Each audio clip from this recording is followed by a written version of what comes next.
Bonjour, très heureux de vous retrouver pour partager avec vous le chitat du jour. Aujourd'hui, nous sommes Yom Shlishi, Pa'amaim Kitov, le mardi de la Parashat Re'eh. Nous sommes aujourd'hui le 25 Menachem Av, 5785.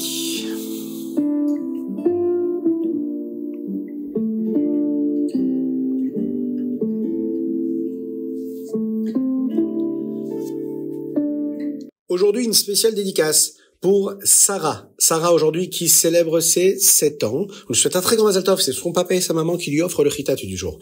Sarah, on lui souhaite de grandir dans la Torah et dans les mitzvot. Et, message spécial de papa et maman, continue parce qu'on est fiers de toi dans l'étude de la Torah, dans ta réussite scolaire et surtout dans les belles valeurs que tu as et surtout le Ahavat Israël que tu as pour tes frères et sœurs. Un très très grand Mazal Tov à notre chère Sarah.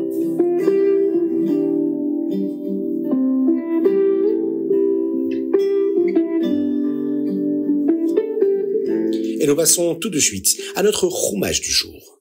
Moshe Rabbeinu prévient les bénis Israël, faites attention à vous. Lorsque vous arrivez en Eretz Israël, vous êtes dans une terre qui est sainte, Kedosha. Faites attention à ne pas agir comme les Goïm. Hachem les a chassés d'Eretz Israël à cause de leur idolâtrie, à cause de la Avodah Zarah. Et vous ne voulez pas, vous aussi, être chassés chas v'shalom d'Eretz Israël à cause de cela. N'essayez pas de changer les mitzvot, même en ajoutant des choses à faire, comme utiliser 5 espèces par exemple pour le loulav.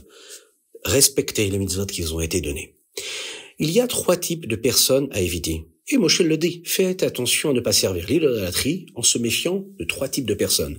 Il y a d'abord le Navi Sheker. Si quelqu'un dit qu'il est prophète, et même s'il fait un miracle, mais qui continue à faire de la Avodah Zarah, alors c'est un Navi Sheker, c'est un faux prophète. Ce n'est pas un vrai Navi, et vous ne devriez pas l'écouter. Hachem nous teste parfois pour voir si on l'aime vraiment. Le deuxième type de personne dont il faut s'écarter, c'est le Messite ou Médiar. Si un ami vous dit « Allons adorer la Avodah Zarah », ne l'écoutez pas, le tribunal juif, le Bet Din, devra le punir pour qu'il ne puisse convaincre personne d'adorer la Avodah Zarah. Ensuite, troisième type de personne, c'est Ir Anidachat. Si quelqu'un réussit à convaincre la plupart des habitants d'une ville d'adorer la Avodah Zarah, eh bien toute la ville doit être détruite. Chaque personne qui y vit est dangereuse pour les autres juifs qui se trouvent dans les environs. Et donc, en suivant ces mitzvot-là, on peut s'assurer qu'Akadosh Baruch Hu sera heureux de son peuple et qu'il nous donnera toutes les bénédictions qu'il nous a promises.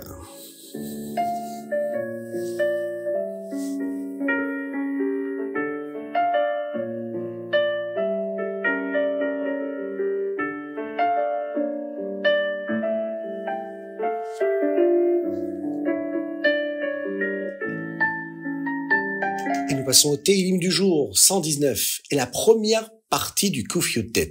Dans le Tehillim aujourd'hui, c'est un chapitre qui est long, d'ailleurs, le plus long des Tehillim, le chapitre Kuf Yutet, un des versets qui dit comme ça, Baruch ata Hashem lavenini chukecha, béni sois-tu Hashem, enseigne-moi tes lois. Le Shulchan Aruch nous dit que si nous commençons à dire une bénédiction, une bracha, et que nous nous rendons compte que c'est une erreur, qu'il ne fallait pas prononcer cette bracha à ce moment-là, eh bien nous pouvons dire les mots lamedeni chukecha, en fin de bénédiction, et de cette façon nous disons un verset entier, que nous pouvons toujours dire avec le nom d'Hachem. Et à ce moment-là, on n'aura pas dit le nom d'Hachem pour rien, que Dieu nous en préserve. C'est quelque chose qu'il faut respecter et qui nous permet d'être toujours dans la bonne route et dans le respect des halachot.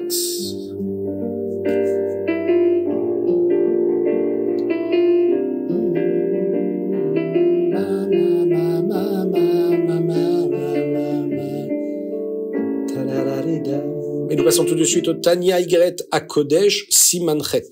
Dans de nombreuses lettres d'Igeret HaKodesh, le Rabbi Shlomo Zalman nous parle de la vitalité, de la chayut qu'il y a dans la mitzvah de Tzedaka. Dans cette lettre-là, le Rabbi Shlomo Zalman parle de quelque chose de très spécial qui arrive à un juif lorsqu'il prie.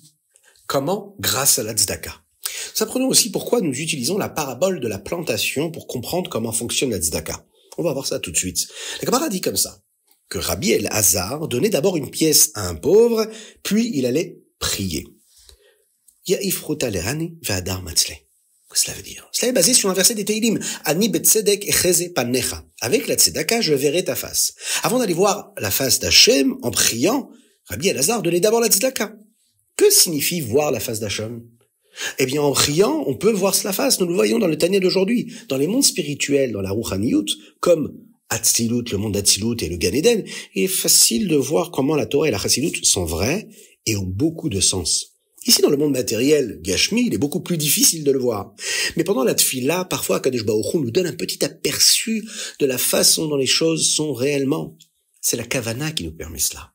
Lorsque l'on se coupe du monde qui nous entoure, lorsque l'on se concentre, on se laisse prendre dans cet état d'esprit là d'élévation, d'évolution, de sanctification de l'être, que ce soit à travers la pensée, que ce soit à travers la réflexion et le ressenti de notre cœur. Alors à ce moment-là, cela nous aide à réaliser à quel point la Torah, à quel point le judaïsme sont vrais. C'est pourquoi la Tfila est appelée voir la face d'Hachem, Echeze Panecha. Car nous pourrions avoir la chance de le voir clairement. Clairement quoi? Telles que les choses sont réellement. La façon dont les anges, les malachim et les neshamot peuvent les voir. C'est une merveilleuse bonté, c'est un chesed d'Hachem, et dans le Tanya de demain, nous en apprenons beaucoup plus, et en l'occurrence, pourquoi est-ce que la tzedaka peut nous aider à obtenir réellement cet état d'esprit-là? Comment on peut vivre cette expérience si spéciale pendant la tfila? Tout cela grâce à cette petite pièce dans la tzedaka.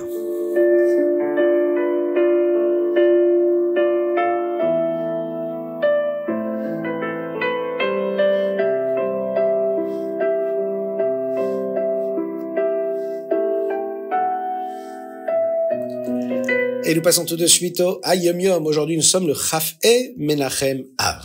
Le Rabbi Shalom Dovber, le Rabbi Rachab a enseigné que nous disons les Torah, les Chupa ou le Maasim Tovim aussi pour une fille. Nous parlons ici des souhaits qu'il faut formuler lorsqu'une personne a le mérite d'avoir une naissance, un petit garçon, une petite fille. En l'occurrence ici, on nous le dit qu'il faut le dire aussi pour une fille.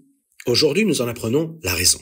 Lors de la circoncision du Brit Mila, il y a une phrase que nous prononçons qui est Keshem shenichnas la Brit, ken ikanes le Torah le Chupa ul Maasim Tovim. De la même manière qu'il a été introduit dans le Brit, dans l'Alliance, il devrait aussi grandir vers la Torah, vers la Chupa, le mariage et pour faire les mitzvot. En fait, la Torah fait aussi partie des bonnes actions des Maasim Tovim. Parce qu'il est impossible de faire et d'accomplir les mitzvot, à moins que nous n'ayons appris la Torah pour savoir comment faire chaque mitzvah et pour vouloir les faire. Lorsque nous disons Torah, eh bien nous parlons de la mitzvah de l'étude de la Torah, le Talmud Torah. Cette mitzvah-là qui est d'utiliser chaque instant possible de notre vie pour apprendre la Torah, pour étudier la Torah. C'est l'une des mitzvot que les filles et que les femmes n'ont pas à respecter car cela rendrait plus difficile pour elles de faire leur mission si principale qui est leur mission, leur shlichut ici-bas sur terre qui est d'être une femme juive. Cela nécessite beaucoup d'efforts. On pourrait donc penser que pour une fille, on ne devrait que la seconde moitié de cette bénédiction-là et que la première partie ne serait pas d'actualité. Mais nos maîtres, les Rebbeim de la Chassidut, ont bien dit les Chupa ul Maasim Tovim pour une fille aussi. Pourquoi? Parce que les Chachamim, nos sages, nous enseignent qu'une fille a une part dans la mitzvah de l'étude de la Torah. Elle s'assure que son mari et que ses enfants puissent, eux, agir et faire cette mitzvah correctement. En voyant son mari apprendre la Torah et en s'assurant que ses fils apprennent à chaque moment libre, une femme s'en réjouit. Ainsi, non seulement elle accomplit sa mission d'être la maîtresse de maison, la Akeret Habayit, mais elle prend aussi une part dans la mitzvah du Talmud Torah, parce qu'elle fait en sorte que cela se produise. Elle reçoit également une part de récompense pour cette mitzvah si spéciale. C'est pourquoi c'est notre coutume que lorsqu'une petite fille naît, nous disons aussi les Torah, les Chupa ou le Maasim Tovim, quel est le mérite de toutes ces brachot là, de toutes ces bénédictions, que ce soit de l'étude de la Torah, que ce soit de se retrouver sous la Chupa, Bezrat Hashem, mais également les Maasim Tovim, les bonnes actions.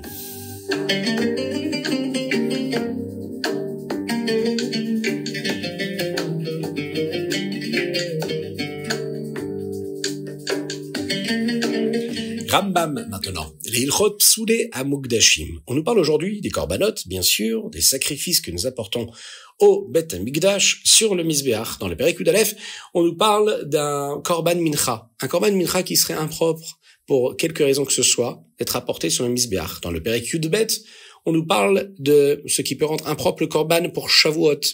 Shte Alechem, les deux pains que nous apportions pour Shavuot. Le pain de composition qui était appelé Lechem Apanim, mais également ce qui concerne le korban Toda, le korban de remerciement. Dans le Perek Yud Gimel, on nous parle de ce à quoi le Kohen pense lorsqu'il fait la shrita sur le korban. Et ça, c'est très important. Il y a certaines pensées qui peuvent rendre le korban non valide. D'ailleurs, c'est les kavanotes qui sont importants d'avoir aussi également quand on fait la tfila, puisque nous savons que à notre époque, en attendant Mashiach qui arrive très rapidement, les tfilotes, elles sont là, en lieu et place des corbanotes, des sacrifices du Beth Amikdash. Il faut qu'on ait de bonnes kavanotes, de bonnes intentions, de bonnes directions de pensée. Se concentrer comme il faut pour se dire que quand on fait la tfila, ça leur plaît. On est en train de s'élever, de s'offrir à Kadosh Baruch Hu comme un korban qu'on a porté sur le Mizbeach et avoir de bonnes kavanotes, de bonnes intentions, de bonnes directions de pensée. Akadosh Baruch Hu agit d'une manière de mida keneged mida. En fonction de ce que nous faisons, c'est ainsi qu'Hachem répond. En agissant avec zrizout, avec empressement, pour sortir de notre Égypte spirituelle, de nos metzarim, de nos frontières, de nos barrières, et faire constamment plus, eh bien Akadosh Baruch Hu nous sortira aussi très rapidement de cet exil-là, et comme le dit le Rambam, quand le Ham Israël, quand le peuple juif fera tchouva, alors à ce moment-là, c'est sûr que Miyad et Nigalim, la rédemption, la Géoula viendra automatiquement. C'est ce qu'on souhaite, Be'ezrat Hashem, pour tout le Ham Israël très rapidement. En ayant une véritable pensée pour nos frères en Eretz Israël, en particulier pour les otages, qu'Akadosh Baruch Hu les libère tout de suite et maintenant, que Dieu vous bénisse et qu'il vous protège, qu'il l'inonde votre existence de bonté, de grâce, de miséricorde et de réussite matérielle et spirituelle. On souhaite, on le rappelle, un très très grand Mazal Tov et un remerciement à ses parents, à notre chère Sarah qui aujourd'hui célèbre son anniversaire. On lui dit un grand Mazal Tov, comme nous l'avons dit, qu'elle soit une source de satisfaction pour ses parents, pour tout le Ham Israël, pour Akadosh Baruch Hu, dans la ligne directe des enseignements de la Torah et des mitzvot. Et comme nous l'avons dit aujourd'hui dans nos enseignements, qu'elle puisse grandir, les Torah, le Choupa, ou le Maasim Tovim. Que Dieu vous bénisse à vous et n'hésitez pas à envoyer vos dédicaces afin que nous puissions les enregistrer dans les prochains épisodes. Vous pouvez le faire sur chitat.fr mais également par le WhatsApp 06 21 37 24 52.